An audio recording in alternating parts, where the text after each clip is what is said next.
in business. Before I begin, I do want to tell you that this topic today, business, is something extremely close to my heart because I personally have been a business student in Michigan and I've lived there for several years. And this entire journey that all you students are watching right now about the university selection process, it's something we've done. And of course, it's been more than a decade that I did this, and a lot has changed since then. But being an admissions officer and recruiting students from this part of the world, I will try to make this as simple as possible for you. And what I do want to do is try to tell you certain things that no one told me when I was looking for a College of Business program. Okay, so if there's anything we can take away from today is to listen a little actively and try to engage with us.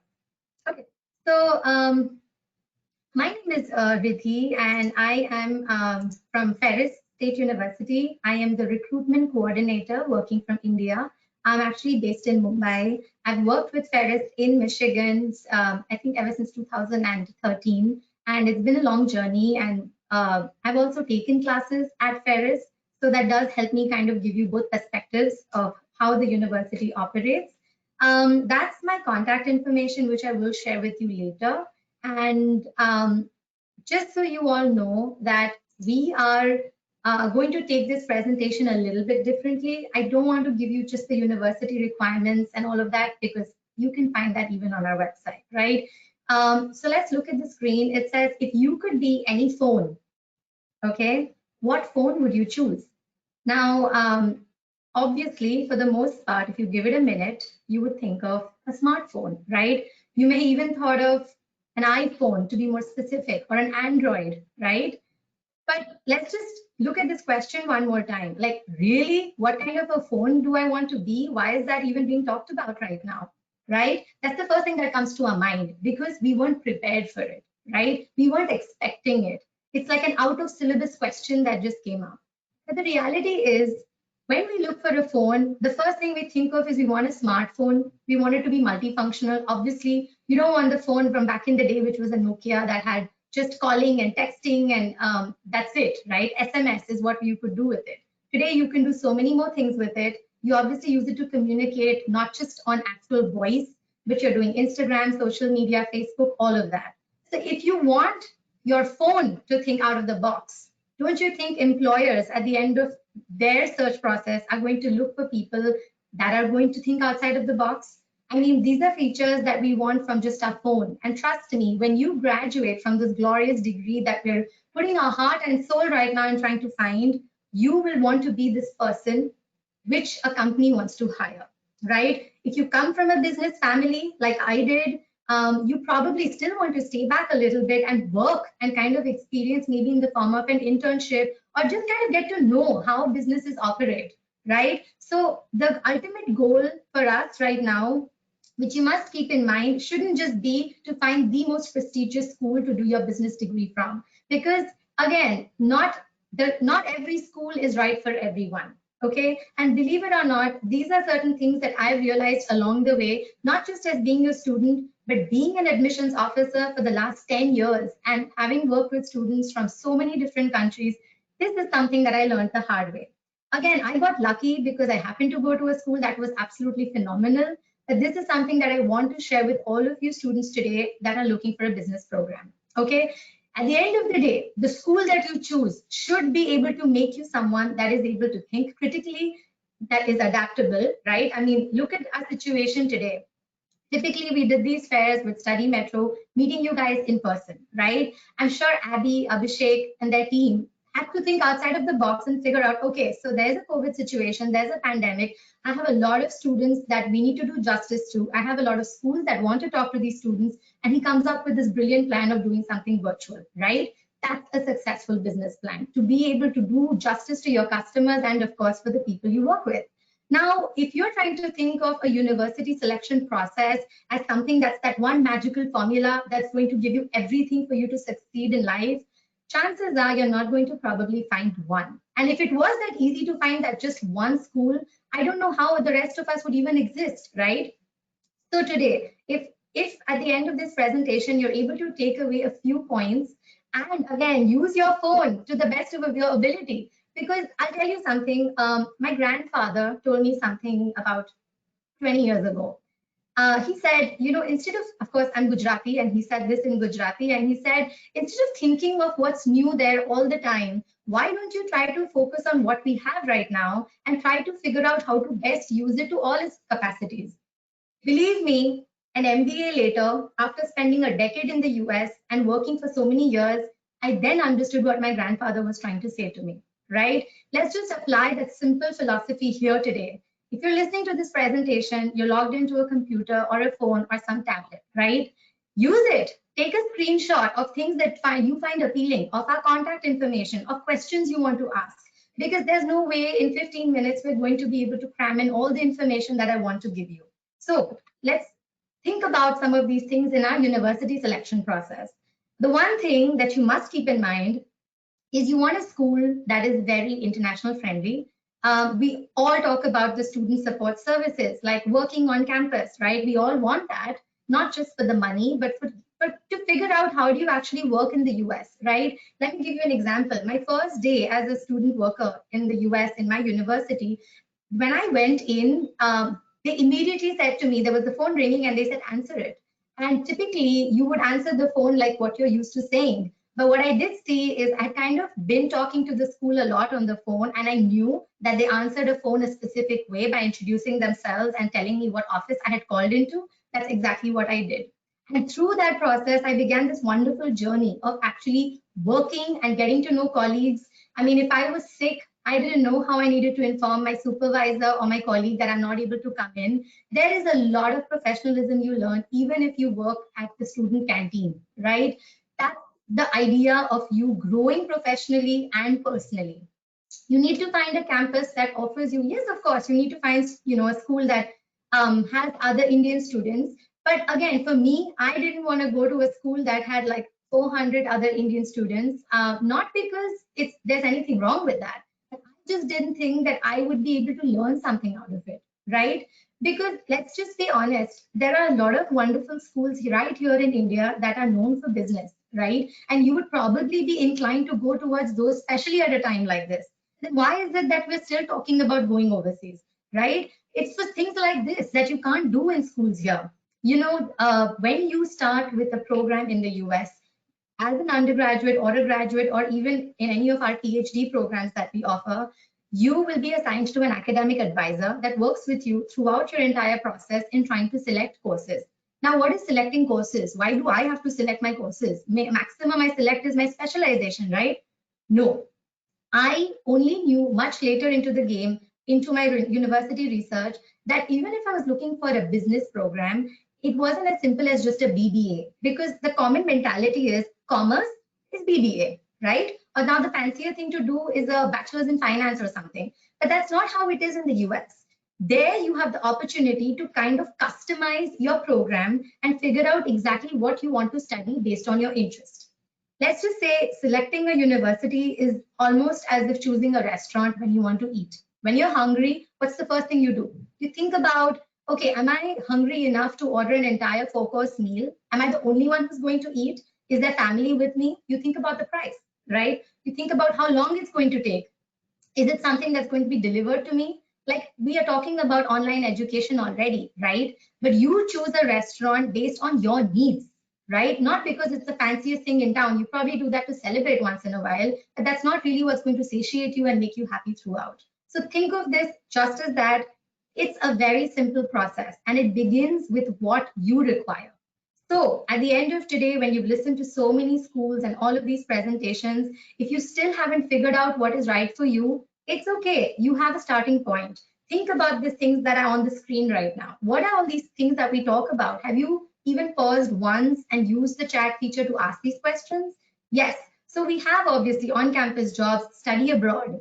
I didn't know at first when I went to the US on an F1 visa as a student, I could yet do an entire semester in another third country. That was awesome because I knew as a business student, the one thing we needed was to build connections, build a strong network, and get to know how businesses are conducted in different parts of the world.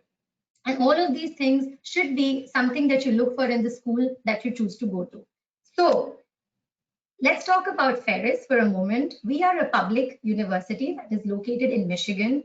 We are more than 130 years old. Now, that in itself has a lot to say. We've had international students for several years now. I think it's been more than like 5 decades we've had international students. So there's clearly something we're doing right and something that students do enjoy out of it. If you can just look at this picture here, it tells you we have a great variety of students. We have students from more than 40 countries across the world.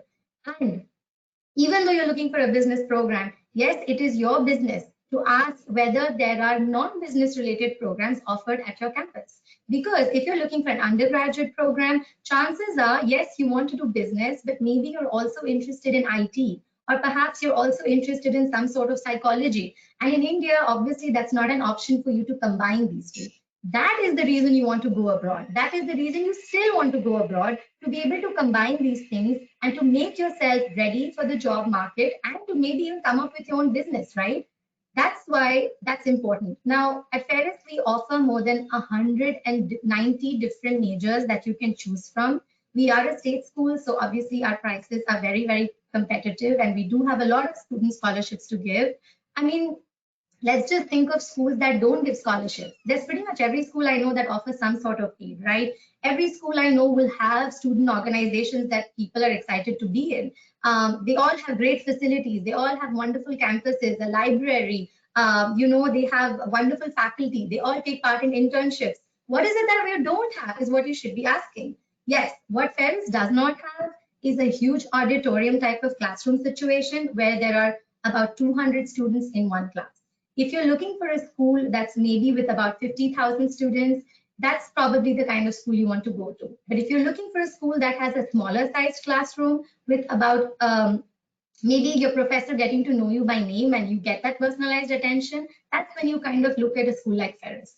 If you're the kind of student that has not been the top listed person throughout, but you still want to give it a go and try abroad and see what kind of scholarships you get, that's when you think about a school like ours. Or even if you've been the kind of person that really hasn't been that serious about their education so far, but they probably will completely emerge as a new leaf when they go abroad, that's when you kind of think of a school like ours. So yes, of course, we have all the wonderful things that you kind of expected, right? If you go abroad, whether you go to the US or any other country, these state-of-the-art technology and services is something that I'm sure everyone will be happy to offer you, because everyone wants you to have a good student experience. But the one thing you must know is, in all of what you do, I'm going to go back to this slide, try to pick a location that you feel works for you. My brother and I went to the US at the same time. He chose to go to a school in the state of Arizona, and I chose to come to Michigan. He was happy going to a place that was warm all throughout the year, and I, especially coming from India, I didn't want to do that. Again, not to say that I would choose my school just because of the weather, but yes, it's important. If you're going to be there for about at least 4 years, you need to think about these things so that you're happy. And when you're happy, you give your best and you feel like you're not constantly competing to come first in class, right? I will be honest, the way we were brought up was, my mom always said, try to get the best you can in your class. My dad always said, ये सब कुछ काम नहीं आने वाला है, बेटा जाके कुछ करो और पढ़ाई के अलावा. And you know what? Both of it is important. I think till you're 18, you need to be able to find that anchoring to hold yourself together. And then when you're going abroad to get yourself an education, ask questions as to whether I can take these two classes in combination, right? Because you need to be able to do all of that, plus things outside of the classroom to make your resume stronger. That's when you will become a leader. Like right now, you may not even have a strong resume. You may not even have a real resume to actually put something onto it, other than, of course, great things that you've done in your high school or in your college. Not to say that's not important, but at that age, that's pretty much what you can do. But then again, having gone to a campus abroad, there's a lot more that you can add to your platter. And just on that point, I want to talk about our e-certificate summer program. It's a fancy name, but really what it is a simple online free program that you can enroll in even today. Our first batch is ending very soon. Our second batch actually starts on the 23rd of June. This is just a 1 month long program where you will be involved for a total of 20 hours over the 4 weeks. That's not even 5 hours in a week that you log on. You get involved in kind of like a discussion right? But it's again virtually. You're going to engage with people from different parts of the world, and you're going to learn a lot from this. So if you just want to check it out, what it is, again, I have my email right here. It's internationalinfo@ferris.edu. You can just get a taste of what Ferris is like, or for that matter, what it is like to even work with people from other countries or even take an online class. So this is something you can do right now. And of course, if you're home because of the lockdown, or maybe you're in a place that you can't really go a lot out, this is something you can do at home. Just give it 5 hours a week, and you're going to have something wonderful at the end of 1 month to put on your resume. You'll get a certificate from Ferris State University talking about your performance and how you've been part of this program. So check this out. This is definitely important for you as a business student. Okay, again, I'm just going to show you a little bit about the kind of business programs we offer in terms of the majors.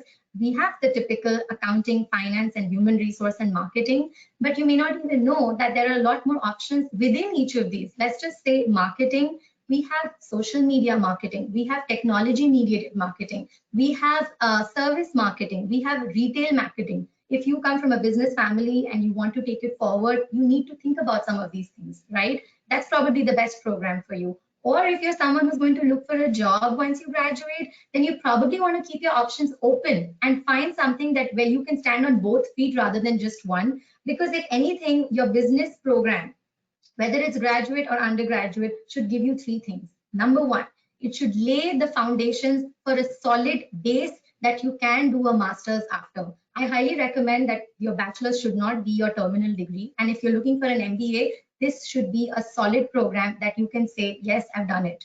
Number two, it definitely should have all the components and skills to make you ready for the job world. Okay, I'm going to actually talk about some of these skill sets. Sorry, my screen's stuck. You're going to be able to need to be flexible. You're going to need to be able to come up with solutions to problems. I mean, any company that you work with are probably going to have your colleagues are going to be from different countries, or let's just even in India, you have an office that people come from different parts of the world, right? Or different parts of the country. So these are certain skills that you must be ready once you graduate.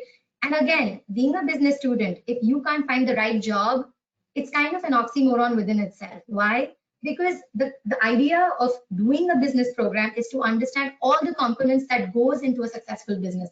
How does the money come from it? How do you employ people? How do you strategize your business?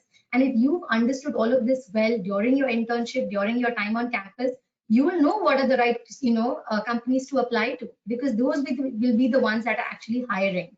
And of course, there's all the services you would want from us to help you do that. And again, it's not just when you're on campus.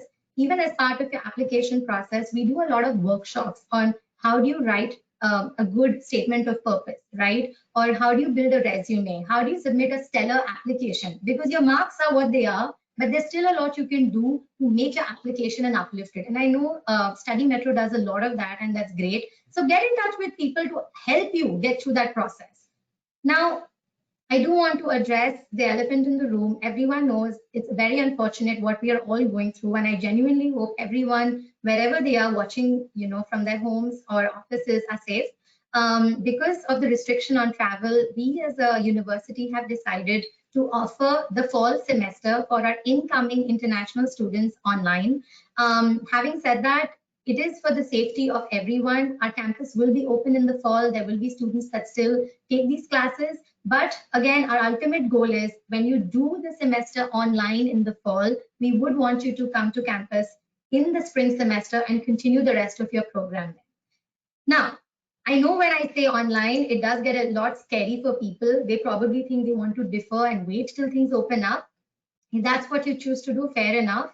Here is what I've been asked all the time from students is, what is the latest update on the US Consulate? I'll just quickly read it to you. It says, at present, there is no established timeline for the resumption of visa services.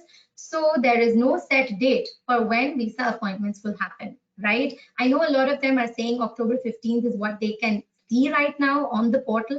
Again, we don't know if that's the case. If it does, we're all going to be more than happy. But having said that, we as a university, and I'm sure most schools today, will come up with a continuity plan where we don't want you to lose an entire year. I know you have a lot of issues with not being able to take competitive exams, right, like GRE, TOEFL, or any of that. You're not able to get your documents. You're not able to submit all the things we need for an application. But trust me, it's not that difficult. Work with us, talk to us. Just pick up the phone and WhatsApp us, and we'll be able to guide you as to how you can still go ahead and do that.